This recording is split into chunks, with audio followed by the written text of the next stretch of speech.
नमस्कार, अभिजित भारतमधून मी रोशनी लोखंडे आणि आपण बघत आहात न्यूज वाइब्स। नागपुरात रमजान ईद निमित्त हजारो मुस्लिम बांधवांनी जामा मस्जिद, मोमीनपुऱ्यातील फुटबॉल ग्राउंडसह ठिकठिकाणच्या मस्जिदींमध्ये नमाज अदा केली। विविध उपक्रमांद्वारे सर्व धर्म समभावाचा संदेश देणाऱ्या उपक्रमांचेही आयोजन यावेळी करण्यात आले।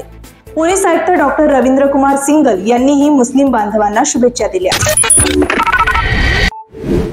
महाराष्ट्रात अवकाळी पाऊस आणि वादळी वाऱ्यांचा अंदाज आहे, ज्यामुळे शेतकऱ्यांचे मोठे नुकसान होऊ शकते। नाशिक, जळगाव, छत्रपती संभाजीनगर, पुणे, जालना आणि अहिल्यानगर या जिल्ह्यांमध्ये गारपिटीचा इशारा देण्यात आला आहे। पंतप्रधान नरेंद्र मोदी 19 एप्रिल रोजी कटरा येथे वंदे भारत एक्सप्रेसला हिरवा झेंडा दाखवणार आहे, ज्यामुळे काश्मीर उर्वरित देशांसोबत रेल्वे मार्गाने जोडले जाईल।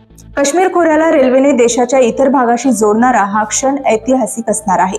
या प्रसंगी उधमपूरमधील जगातील सर्वात उंच चिनाब नदीवरील चिनाब रेल्वे पुलाचे उद्घाटनही होणार आहे।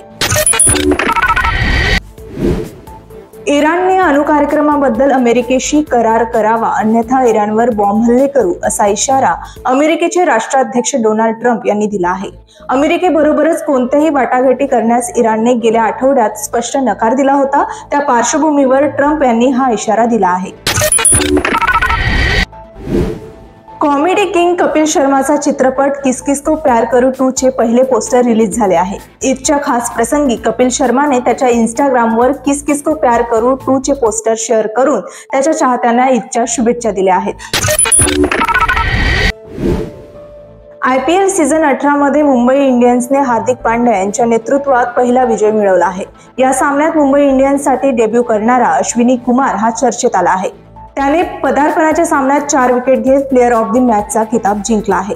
अश्विनने 3 ओव्हरमध्ये 24 धावांच्या मोबदल्यात 4 विकेट्स घेतल्या। अश्विनी हा IPL पदार्पणात 4 विकेट्स घेणारा पहिलाच भारतीय ठरला आहे।